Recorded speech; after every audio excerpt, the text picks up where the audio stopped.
Hi everyone, I'm John C. Morley, the host of the JMOR Tech Talk Show and Inspirations for Your Life.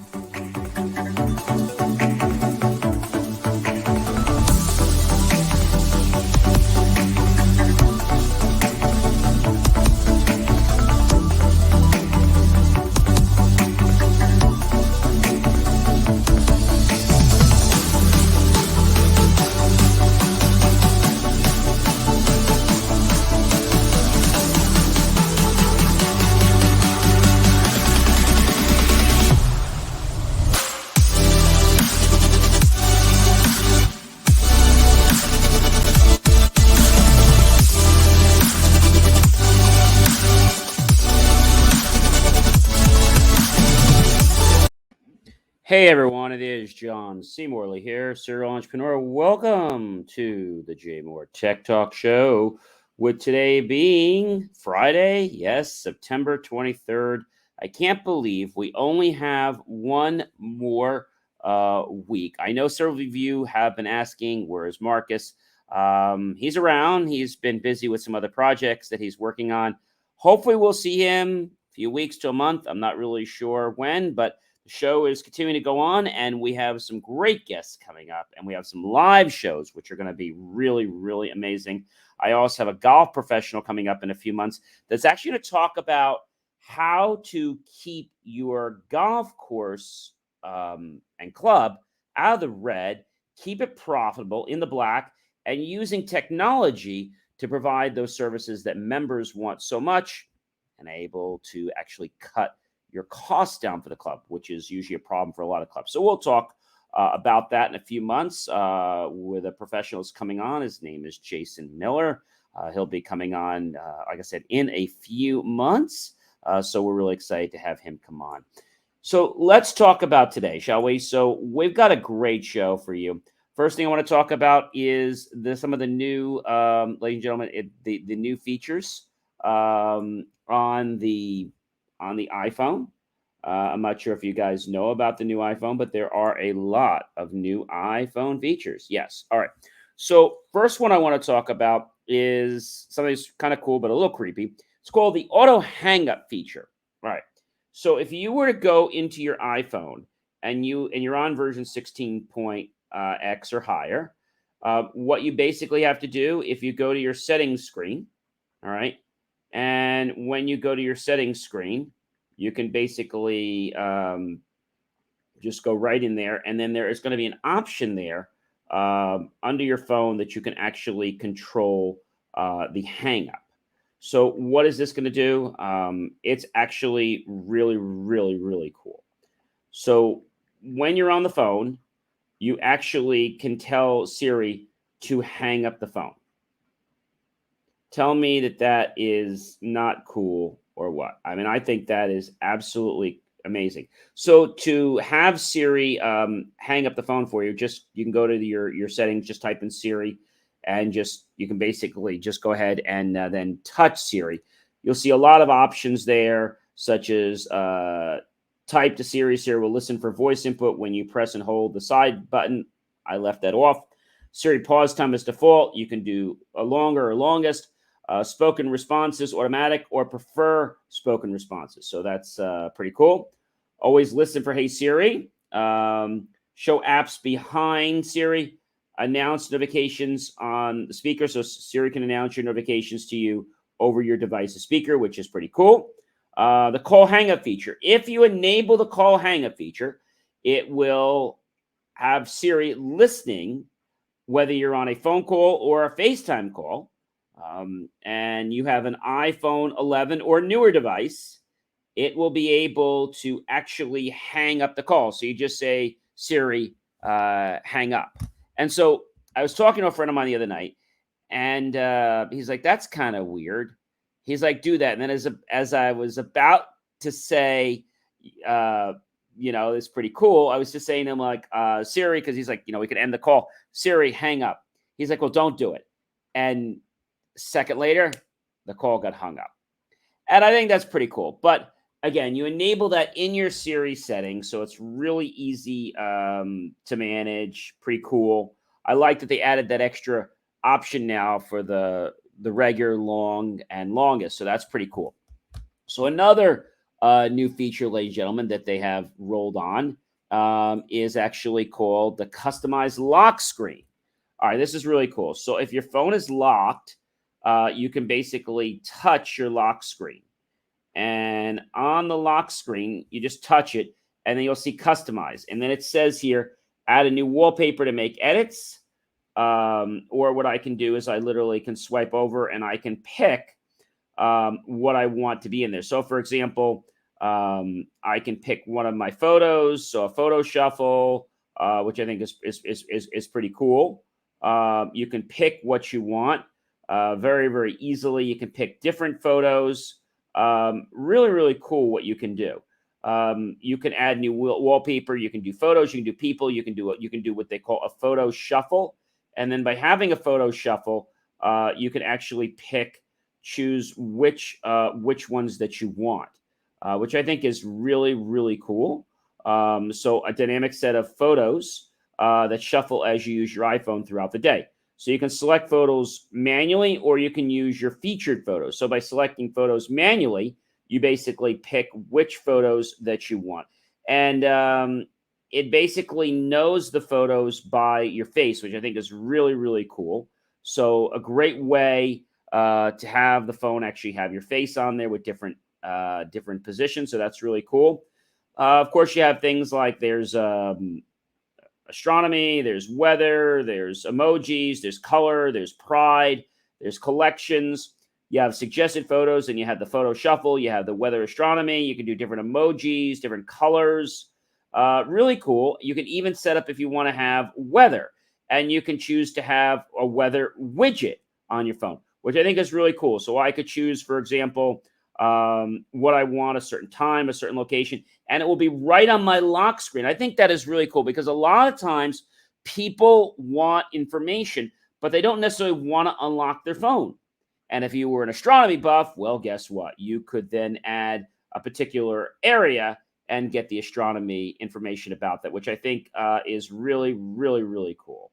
So the new lock customized screen feature is definitely a cool feature. You'll want to play around with it. Some people have said to me they don't like it because you can't just add up pictures easily. I found it really easy, but it actually doesn't just change your background. It changes the lock screen. And before it was a little easier. Now you have to do a little more work. Not much, but a little more work. So check it out. Give me your thoughts. Let me know what you think about that in the comments on the bottom of this show. All right. So there is something else there, and it's called the new improved text-to-speech feature. I think this is the bomb.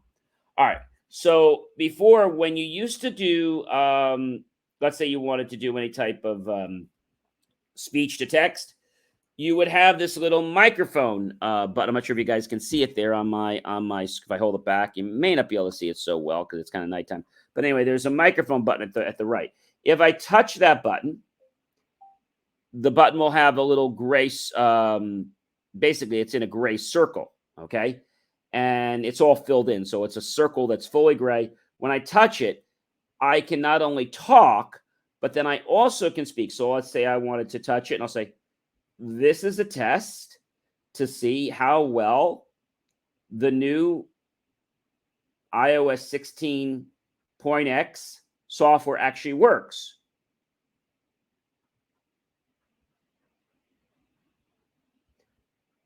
I can type around while it's doing that. I can also turn it off. But I think this is a really cool feature. I have also found, ladies and gentlemen, that the new 16.x, from what I've been seeing, has been a lot more accurate than I've seen on other iOS versions. People are saying, well, what were you trying to say? It just seems like it's a lot more on track, and the words that I say actually make sense, and it's not something that I shouldn't say. So you've probably had that happen before. All right. Another great feature, ladies and gentlemen, I thought this is really cool. Scheduled email send. All right. So you go to an email message that you're gonna basically send somebody, and all you do is you take an email that you're gonna send. I'm just gonna pop one right here, and I click on the basically I have my message here. And as soon as I start typing something, I have to type something for my little up arrow to go blue. Otherwise, it won't go blue. I can hold that. If I just touched it, it would send it. But if I hold it, it says send now, send 8 a.m. tomorrow, or send later. If I say send later, then it actually lets me pick the month. It lets me pick, basically the date. Okay. And I can go pretty far. Um, I can actually go, I haven't tried it too far, but I can go even into 2026. It looks like I can keep going for quite a while. And it looks like, 10, 15, 20. So you can definitely send a ways in the future. But again, if you do send now, that's just touching the button like you had before. Send 8 a.m. tomorrow, which is a pretty standard one that you're going to send it at 8 a.m. tomorrow, or you can send it later. And then of course it will be in your draft, your box to go out, and then you can always remove it from that box, which I think is really cool. And I know a lot of us have been asking for this feature. I know in Outlook for a very long time, people wanted to have scheduled sending in Outlook. But guess what? Scheduled sending in Outlook, not there yet. Um, so you could delay the delivery of all messages. So you can delay the delivery of all messages by up to 2 hours by creating a rule, but that's really not the same.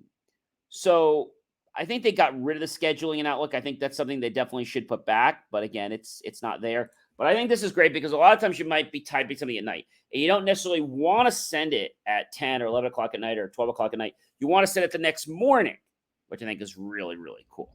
And you could pick different times for each message, but it has that send at 8 a.m., which is great because a lot of people will send mail at 8 a.m. in the morning. So kudos to Apple for coming up with that. A really good productivity feature that I think many of you, whether you're in business or just using it in your personal life, will find very, very handy. All right. So a lot of great iPhone features. I want to dive into another great iPhone feature, ladies and gentlemen. You know what that is?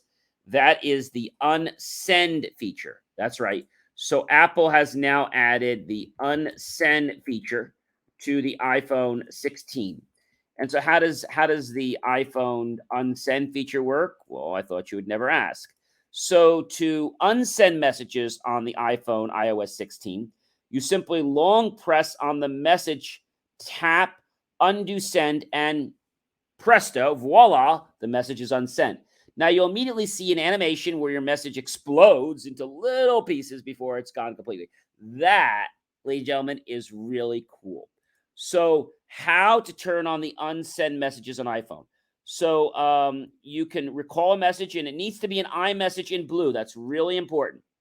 Tap and hold on the sent text bubble until you see the options menu. Select the undo send, and the message will be deleted from the recipient's feed as well as yours. Hopefully, they have not read it yet. But if they haven't read it yet, well, you're in good shape. Now, people said to me, how much time do I have to unsend a message on iPhone? That's a question people are asking me. So this feature is only available for up to 2 minutes after the message was sent. When a message is unsent, it's removed from both the recipient and the sender with a note indicating that an unsend occurred. All right.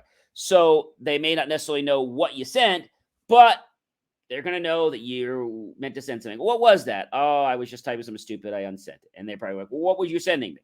So that is really cool, Joe. I think that is kind of amazing. All right. So you can edit the message or you can unsend the message. So that's just really neat. And I think the other thing I really like about the iPhone iOS 16 is that you have the ability now to add, if you have home automation, you can now add that home automation. Yes, ladies and gentlemen, you can add it right to your lock screen. So if, let's say, you have, whether it's Alexa or you have other kinds of things, you can literally add a brand new wallpaper or the existing one you have. You can customize the one you have. So you can basically go right to your screen and you can just choose what you want. Now, what I think is really cool on the iPhone is you have the ability to create different views. Okay. You have the ability to create different views and you have the ability to create what we call different focuses. So what is a focus? Well, I thought you would never ask me. Well, a focus is really cool. So you now can have a do not disturb focus, which we all know what a do not disturb focus is. And you can set in all these similar things. So I'm just going to read it to you once. But basically, you can set whether you want to allow notifications from selected people and apps will be allowed, and others will be silenced, like people, apps, etc. So in Do Not Disturb, by default, none are allowed. And the apps, none are allowed. Because if you remember what happened in the old version of iOS, there was a bug with this. And people that were in just your regular contact list, they seem to be coming through when you were in Do Not Disturb and people didn't know why. So you have an options section where you can silence notification and show them on the lock screen. Maybe somebody was trying to call you and or a text. You can just click it and they can look at the phone. Oh, shoot, that person's been trying to call me for hours. Now I can go check it out. You could dim the lock screen, darken the lock screen when the focus is on. You can hide notification badges if you want to hide them. Apps in your allowed notification list will continue to be badged if that's the way you have it set.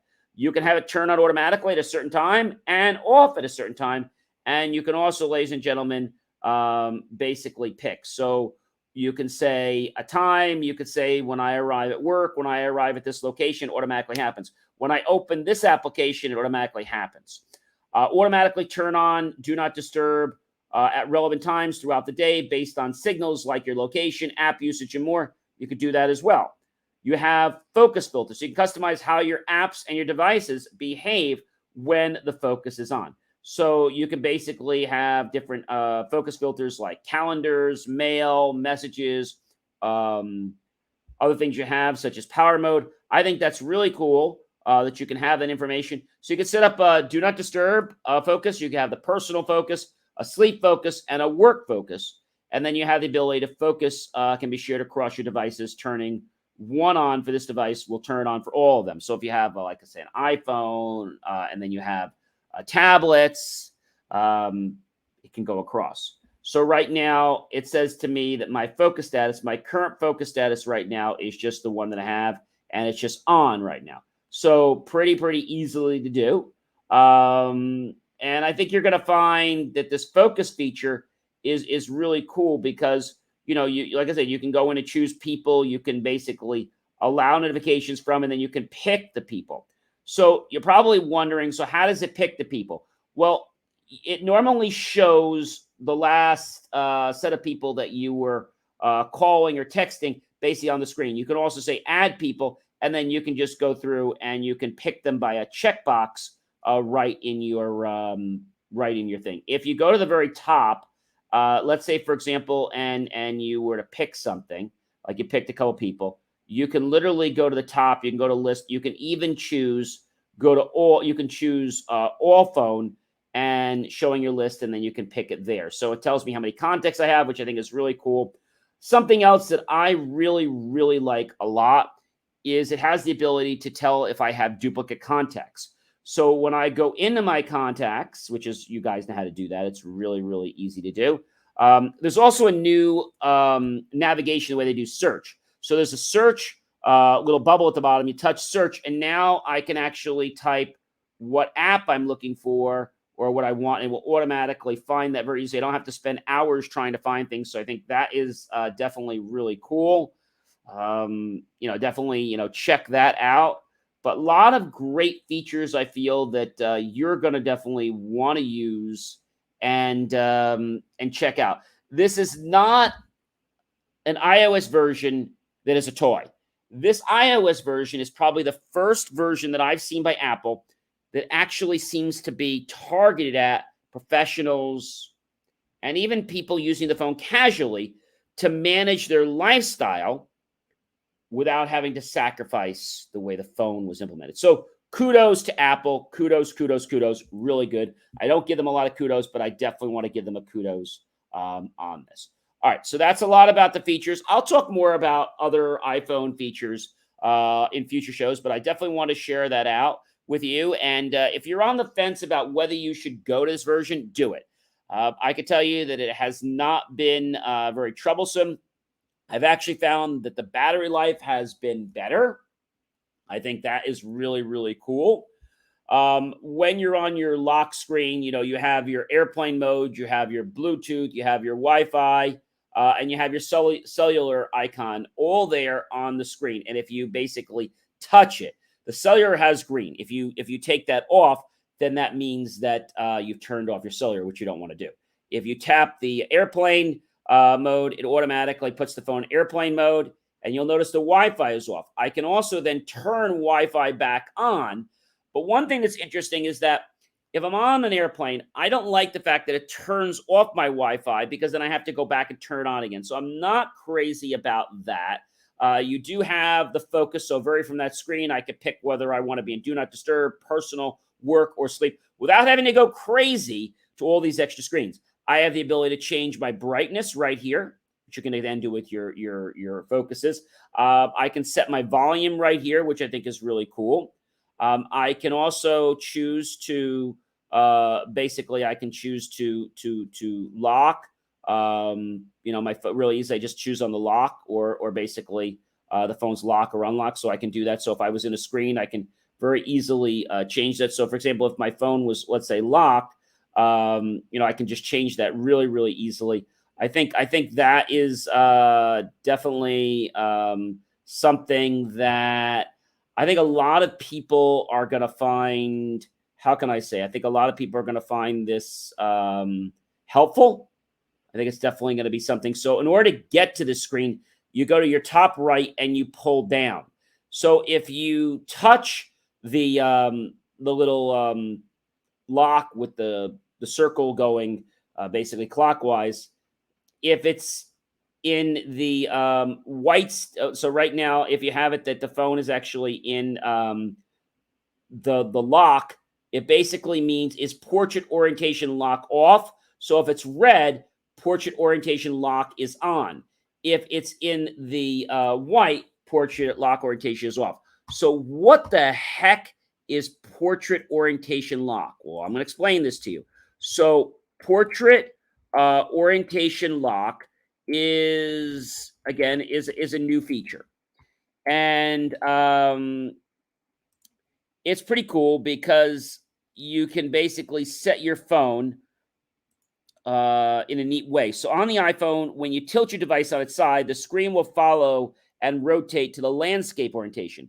Turning on the portrait orientation lock will freeze the screen so that no matter which way your iPhone is turned, the screen will stay in place. That's pretty cool. I think that's cool. To get to that screen, you just go to your top right, swipe down, and you'll see that. Now, next to that portrait orientation lock, you have two little screens. If you touch that, you can actually do screen mirroring, and you can pick where to screen mirror to.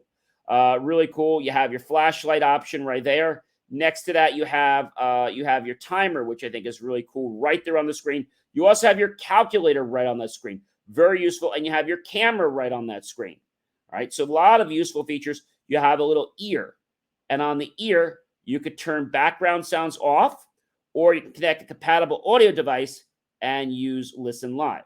So you might be saying to me, John, what is the new background off feature on the iPhone? Well, just to explain it to you again, it's really simple. It removes the background. So when we talk about background here, we're talking about the background sound, not the background picture. Okay. So the background sound is pretty cool. And it will turn off background noise on the iPhone, and you can tap background sounds to be on. And basically, it has like a little intelligent engine, which I think is neat. And you might say, gee, why do I need sound and background? Well, research shows that listening to music and background noise can offer various benefits, including improved cognitive performance, improved task performance, improved concentration, increased energy levels, and improved mood. So just a little bit about that. I think that is really cool that they have the hearing aid compatibility. You have the ability on the right side of the phone to see not only the level of your phone, but the percentage right there. On the top right now, I can see that I have my my camera icon, and I also have my microphone icon. Now, right now it says camera was used recently, okay? And then if I go to microphone, it can tell me whether the microphone. So right now I use camera, but I haven't used the microphone in a while, so it just says the microphone right now is in the orange state. So really cool information. It has my last song that I was playing in iTunes. So Really cool. Now, on the bottom right of this screen, I could touch it, which is right next to the ear, and it comes up, and guess what it does? It brings me right into my notes. That, ladies and gentlemen, is absolutely amazing. All right, let's get back on. You know, I have a lot more great stuff to share with you for today, but I hope you enjoyed my little reveal of some of my favorite iPhone features. So definitely check those out. All right, well, Qualcomm, chipmaker, has said that automotive futures business will expand to 30 billion. Yeah, I didn't say million, I said billion. Millions to 6, billions to 9. So the U.S. chip designer QCOM.O said just this past week that its automotive business pipeline increased to 30 billion, up more than 10 billion since its third quarter results were announced in late July. This jump in the future business was in regard to its new Snapdragon digital chassis product used by car makers and their suppliers. Qualcomm said, and I quote, "It's Automotive Investor Day. The Snapdragon digital chassis can provide assisted and autonomous driving technology as well as in-car infotainment and cloud connectivity, hopefully better than the Tesla that seems to catch on fire when it has a little bit too much playtime because nobody wants to smash a window or figure out how to get out alive of their vehicle. That's definitely not a good thing. All right. So, in other news, we have the Senate panel, which I think this is really, really cool, ladies and gentlemen. The Senate panel approves a bill to give news organizations more power against tech platforms. What's this about? Well, earlier this week, the U.S. Senate Judiciary Committee voted to approve a bill aimed at allowing news organizations to band together to negotiate with Alphabet Inc.'s GOOGL.O, Google, and Meta's META.O, Facebook, and win more revenue. The bill passed the committee by a vote of 15 to 7. According to a congressional aide, it must now go to the Senate for their approval. A similar bill is before the U.S. House Representative. I don't know. I don't know if this is going to be good or not. We have to see what's going to happen. But unlike other bills aimed at reining in big tech, some progressive groups oppose this measure, including Public Knowledge, on the grounds that it favors big broadcasters like News Corporation, Sinclair, Comcast, NBCU, etc. Opposing the bill are two technology industry trade groups that Facebook and Google belong to: the Computer and Communications Industry Association and NetChoice. So we're going to have to see. Is this going to help? I'm not sure. But it really depends on, I guess, how the bill is handled and really how it's maintained and how it's enforced. I think that's really what's important about this particular bill. So we'll have to stay tuned on that. All right, ladies and gentlemen, let's talk about Japan's new Cyborg Cockroach. This new cockroach that they've come out with is pretty cool. I mean, this cockroach that they're talking about is going to do some amazing things. And you might say, John, well, what's it going to do? Well, this new cockroach could be coming to a disaster area near you. But what is it all about? Well, the whole idea is that it can very easily find people after earthquake strikes and others that may be trapped under rubble, etc. But the potential application is a recent breakthrough by the Japanese researcher who demonstrated the ability to mount backpacks of solar cells and electronics on the bugs and control their motion by remote control. And so the team at the Thin Film Device Laboratory at the Japanese research giant Riken developed a flexible solar cell film that's only 4 microns thick. That's 1/25 the width of a human hair. Wow. And can fit on the insect's abdomen. So the film allows the roach to move freely while the solar cell generates enough power to process and send directional signals into the sensory organs on the bug's hindquarters. Pretty cool. The batteries inside the small robot do run out quickly, so the time for expiration becomes shorter. And they said, and I quote, a key benefit of a cyborg insect is that when it comes to an insect's movement, the insect is causing itself to move, so the electricity required is nowhere near as much. The team chose Madagascar hissing cockroaches for the experiments because they are big enough to carry the equipment and have no wings that would get in the way. Even when the backpack and film are glued to their backs, the bugs can traverse small obstacles or right themselves when flipped over. I think that's an issue because a lot of technology that's put out there can become useless when it comes into an obstacle, falls down a stair or something like that, right? We need to be able to get back autonomously without human intervention, especially if it's in a disaster environment, right? Otherwise, it would be no good to anyone. So research still has a long way to go, as they said. And the Riker research team uses a specialized computer and wireless Bluetooth signal to tell the cyborg roach to turn left, causing it to scramble in that general direction. But when given the right signal, the bug turned in circles. So a little bit of an issue, that turning left, right, but giving the right signal went in circles. So this is a cyborg backpack with 5,000 yen, which is $35 worth of parts purchased at Tokyo's electronics district.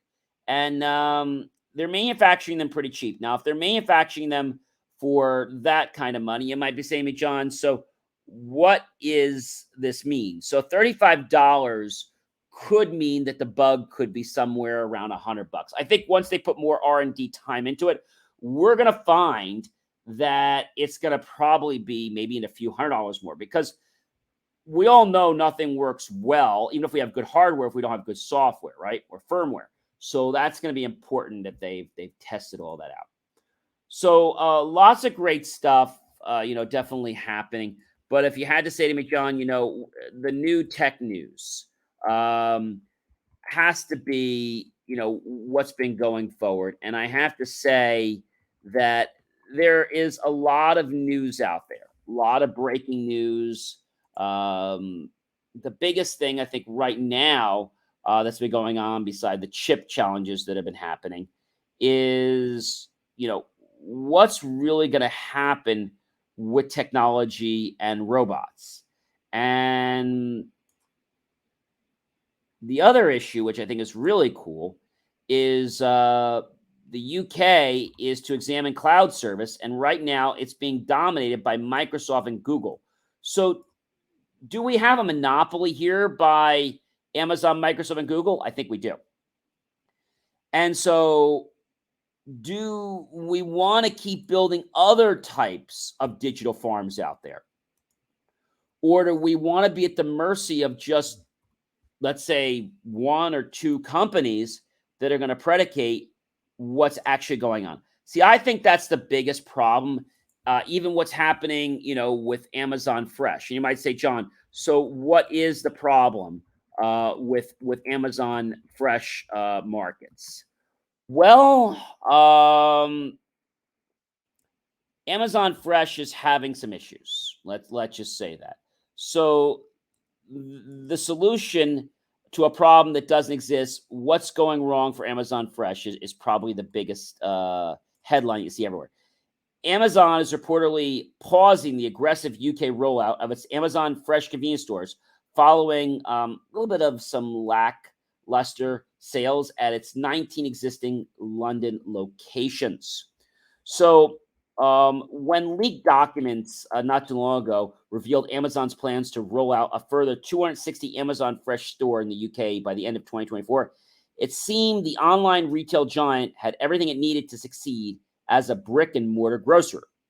The massive brand deep pockets a history of disrupting retail and early success in the US. The main attraction of the convenience stores is their cashless, till-less experience using the same kinds of technologies found in self-driving cars. Amazon is able to track which items customers have picked up in stores and charge their card automatically when they walk out. However, I think there's still some challenges. And as we said, the plans in the UK have been put on ice. According to the Sunday Times, the retailer has walked away from dozens of potential Amazon Fresh sites. But the question is why? Is it inflation? What is it? So, retail consultants and founders such as Richard Talks Retail by Richard Hyman says, and I quote, he wasn't surprised to hear the rollout of Amazon Fresh has faltered. Quote, Amazon's attempts at physical retailing have generally given far too little emphasis to the retail bit. He argues they built it all on a tech element, which is a copyable and ultimately isn't really enough to swing it. We all know that Amazon's about money, but they don't care about you. They don't care about me. And you know what? They don't care about what's best for our country, for our communities, for our people, for our families, and for our life. They just have one mission. Let's do what we need to do to keep making more money. We don't care who we hurt as long as it's not us. That's a terrible motto. But I have to tell you the truth. This is what's going on. I mean, Amazon has never really been our friend. You know, their philosophy is if something doesn't work, well, do something else. But their also philosophy, if you're not happy with them, then don't buy from them. But yet they monopolize things and then they buy things out and then you can't get them other places. I think Amazon has a lot to learn when it comes to stores. And the whole concept of getting rid of people is a problem. I mean, they want to have a technology system to verify people's age and then be able to sell things like alcohol. I don't know. I just see this to be a problem. And I find that investors are going to slow down. Okay. They're going to slow down because I think they're really concerned about what the people are going to think. And our last story for tonight, I think you're going to find a really a good one, and that is something that has been talked about for a very long time, and it's actually called digital transformation, and it's revolutionizing how we supply energy. Now, that's pretty cool in itself, right? But what is this all about? I mean, what does it really mean? Um, I think it means that there's definitely been, I guess, a lot of research in this area, and so digital transformation is starting to shape our world in a new way. Now, I'm not saying it's a bad thing. All I'm saying is that we need to be a little more cognizant about what's going on. So, digital transformation, they claim it's blurring the lines between physical, digital, and biological spheres. Cloud computing, AI, big data, fourth industrial revolution, 4IR, are shaping the aspects, the personality, and the character of people's lives, right? And so, what does this mean? Well, some of the technologies utilized in oil and gas are including artificial intelligence, blockchain, digital twin, a virtual model of integrating digital solutions designed to provide a real time representation of physical assets, robotic process automation, or RPA, more on cloud, IoT, which you all know as the Internet of Things. And then we have IIoT. So that is basically the interrelated computing devices and machines that are digitally on board to enhance everyday life. We see more with robots and drones, right? Virtual augmented reality, 3D printing, whether it's diving underwater, whether it's bugs like the cyborg that we were talking about, whether it's new types of threat responses, whether it's making decisions that humans should be making. I think that's our big challenge. We're deploying all this technology, but do we really understand how it's going to interface and how it's going to affect people in our world? If we don't know that, then we shouldn't be implementing it. If we haven't tested it, right? And I'll say the same thing I've said time and time again years ago. It's great to have technology to give us an insight, to have a human check something out. But we should never use technology to be the final answer, whether that's in someone's life, whether that's their care of life, or whether that's in any type of service being performed. Could be a medical service for a human being. It should never be 100% autonomous because it's acting on data. But I feel that data is not personal. And because of that, we're now saying that people are numbers. And I don't think that's where we want to go. I know it's not where I want to be. I think we should use technology as a tool that allows us to research things and figure out how they should be done in actual live life. Not, well, let's just stick it on life and hope it works. No. You see, the people that are dictating this are the ones that are putting the money in, ones that are creating. But I think as being a digital creator or being an inventor or an innovator, whether that's robotics, technology, doesn't matter what space it's in, or programming, we have to be conscious, civil human beings that understand we're building tools. And we have to understand that we're building them for the best good of all concerned. And that these tools should never be making decisions 100% on their own. They should just be watchdogs to check things. If they're doing a process and that process is not life binding, fine. But we should never have the machines make the decision on something that could be potentially disastrous, potentially lose even just one life. Ladies and gentlemen, I am John C. Morley, serial entrepreneur.